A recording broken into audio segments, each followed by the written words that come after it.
You know, the world of English is a fun and exciting place to be. I'm so glad you could join us for another lesson.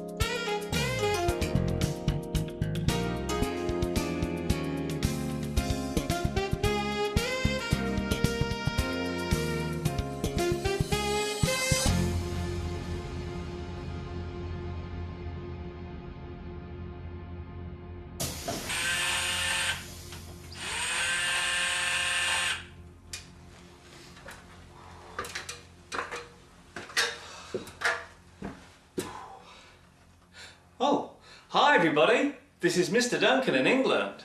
How are you today? Are you okay? I hope so. Are you happy? I hope so. In this lesson, we will look at the changing attitude to the way we use words and how the English language is changing because of this. Be careful what you say.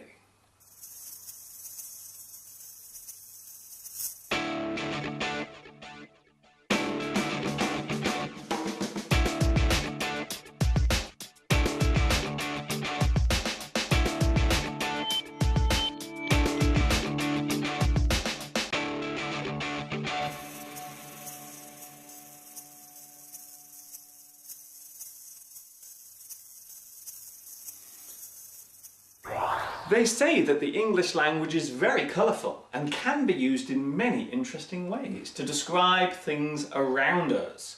However, over the past few years we have started to change some of these words because we feel that perhaps they may be rude or could cause offence to certain people. We call this change political correctness. Wow! So many nuts. Would you like one? Not bad. To be politically correct means to consider the impact of certain words on those people to who the words relate. These groups are often those who have a disability, job titles that refer to gender, religion, or somebody's sexuality or ethnic background. Let's take a look at a simple example of political correctness. Ladies and gentlemen, this is your captain speaking. We are currently cruising at an altitude of 35,000 feet. Should you require any refreshments during the flight, one of our beautiful air hostesses will give you all the assistance you require. We do hope you enjoy your flight. Thank you. The title air hostess was given to females who work on board aircraft, serving food and drinks and giving assistance to the passengers. The male title was air steward. Some people thought that separating the two genders was unfair and gave a bad image to females who were in this profession. So instead, a new word was introduced that covered both sexes. So nowadays we say cabin crew. This alteration has caused other changes too. These days we do not use the title policeman and fireman. Instead we now say police officer and firefighter. We have also changed words that relate to a person's physical appearance. We no longer use the words fat or tubby to describe a person who weighs too much. These days we tend to use the words large or overweight. Here in the UK, we no longer use the word handicapped to describe a person who cannot walk or has to use a wheelchair. we now use the word disabled or physically challenged. However, in the USA, the word handicapped is still widely accepted. Here are some other examples. A person who is blind is now referred to as visually impaired. A person who is deaf is now hearing impaired. A person who cannot walk is now physically impaired.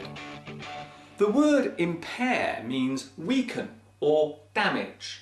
So by saying that something is impaired means that it is not complete or is not working fully. Perhaps the most controversial form of political correctness relates to ethnic and racial words, especially when we talk about people from African, Caribbean countries, or those who come from that particular ancestry. It is no longer acceptable to use the word coloured to describe a person of this particular descent. These days, the word black is the politically correct term. However, this has recently caused problems when we wanted to use the word black as a simile or metaphor. It is generally accepted that the word black is often used to show a negative action or a bad action, such as black market, to sell something illegally. Black sheep, a bad person in a family. Black magic, an evil type of trick. Black look, to give someone an angry expression. Blacklist, a list of bad things. And blacken, to make something look unattractive.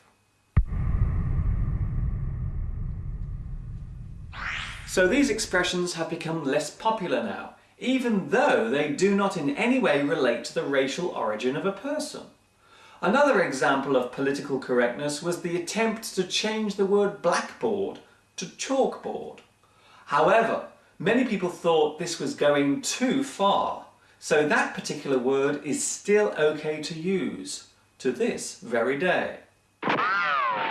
It's a good idea. It's a bad idea. I agree. I disagree. It's wrong. It's okay. It should be stopped. It's all right. I have no problem with it. No worries. It's okay. It should be stopped. I think it's disgusting. Look what I'm having for my tea. Political correctness tends to occur in democratic countries where freedom of speech is taken as a civil right.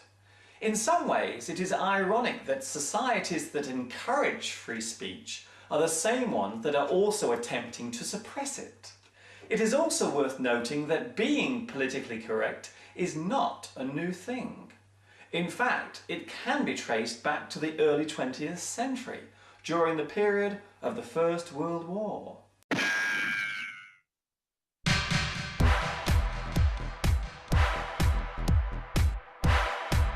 There seems to be a big divide about how far we should go with political correctness. Some people believe it is a good thing and should be encouraged, while others believe that our freedom to speak has been taken away.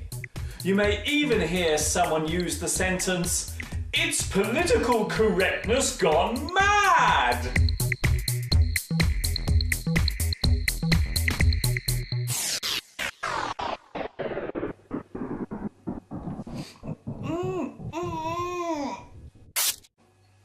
Love it or hate it, it seems political correctness is around to stay. Generally, the thought behind it is a good one, and maybe we should try to encourage the positive use of words. But some people think we should be careful not to carry it too far, or allow it to get out of hand or out of control. It is yet another example of how the English language is constantly changing. Whether it is for the better or worse, it's for you to decide.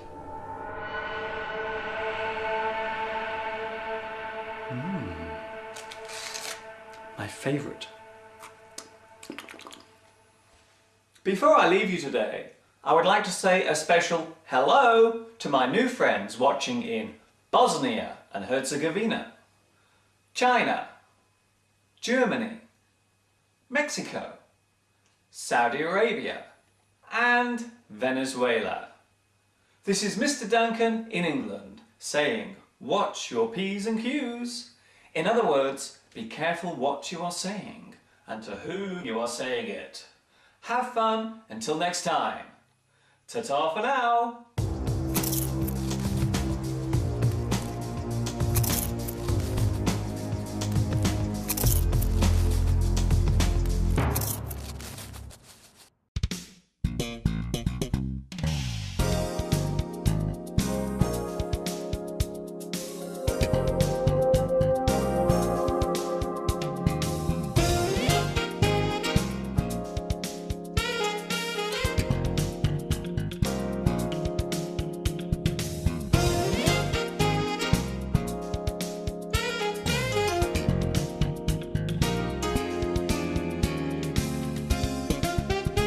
These leather trousers are so hot, I'm taking them off.